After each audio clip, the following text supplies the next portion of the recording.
ضمنی انتخاب جو تھے ہونے والے تھے جس میں آپ امیدوار تھے 9 حلقوں میں، وہ اب اس کو انہوں نے ملتوی کر دیا اور وہاں پر سیلاب آیا بھی نہیں لیکن ان کو وہاں پہ ملتوی کر دیا.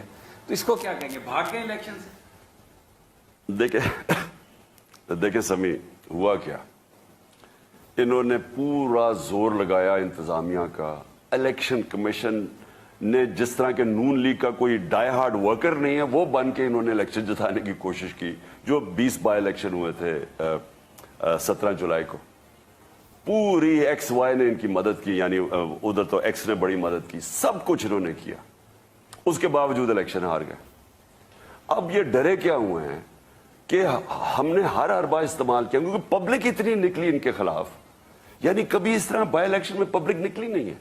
اب ان کو مشکل کیا پڑ گئی؟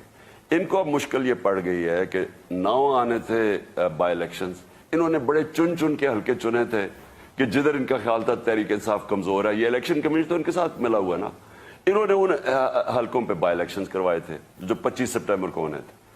اب جیسے انہوں نے قریب آیا اور یہ دو دن رہ گئے تھے 3 بائی الیکشن میں جو اتوار کو ہونے تھے، انہوں نے چشتیاں میں دیکھا، چشتیاں کی سیٹ تو ان کی گئی ہوئی ہے نون لیگ کی، جو چشتیاں کے جلسے میں پبلک نکلی، سارا چشتیاں کا شہر ہی باہر آ گیا.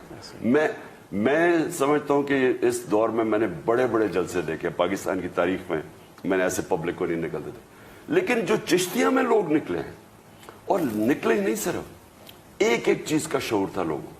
میں دیکھ رہا تھا اتنی گرمی وہاں، ایسے جڑے ہوئے کھڑے ہیں، لیکن ایک چیز کی سمجھ تھی، ان کو ادھر سے ڈرے ہیں. اور انہوں نے جیسے ہی وہ عدالت سے فیصلہ آیا نا کہ میرے اوپر کچھ ہونے لگا ہے، انہوں نے یہ اب سمجھا کہ اب یہ ڈسکوالیفائی ہونے جا رہا ہے. اب اگر یہ ڈسکوالیفائی ہو جاتے تو انہوں نے کہا کہ ہم کیوں نہ انتظار کریں جب یہ ڈسکوالیفائی ہو جائے اور پھر جنرل الیکشن اناؤنس کر دیں. کیونکہ مجھے ڈسکوالیفائی کروا کے جنرل الیکشن اناؤنس کر دیں، سمجھیں گے کہ ہماری پارٹی تو اس وقت گر جائے گی. اس لیے انہوں نے الیکشن پیچھے کرے کیونکہ انہوں کو شرمندگی اٹھانی پڑنی تھی. اچھا، یہ الیکشن اس لیے انہوں نے آپ سمجھتے ہیں کہ ملتوی کی ہے کہ وہ آپ کو پہلے ڈسکوالیفائی کریں اور پھر وہ الیکشن کروائیں؟ دو چیزیں تھی نا جی. ایک تو ان کو یہ جو چشتیاں کا کیونکہ چلیں یہ 2 دن تو رہ گئے تھے نا، سنڈے کو تو بیلٹ پیپر سب کچھ چھپ گئے، یہ تو کروا دیتے. ایک تو چشتیاں کے انہوں نے جب پبلک دیکھی ساری تو ان کو تو سب کو پتہ چل گیا نا، رپورٹس آ گئی کہ الیکشن ہار رہے ہیں. ایک تو اس سے ڈر گئے، دوسرا یہ اسلام آباد ہائی کورٹ یہ احساس ہوا کہ شاید تو انہوں نے کہا کہ اب تو چلو لگ رہا ہے کہ یہ اب ڈسکوالیفائی ہو جائے گا، تو اب ہمیں ضرورت کیا یہ جو 9 بائی الیکشن کروانے تھے، یا تو سب کے کرواتے ہیں، چن کے انہوں نے 9 بائی الیکشن کروانے تھے جس پہ سب پہ میں کھڑا ہو گیا. اب یہ ڈرے ہوئے تھے، انہوں نے کہا کیوں چانس لیں، وہ ہار جائیں گے تو اس کو ڈسکوالیفائی کروا کے پھر جنرل الیکشن کروائیں.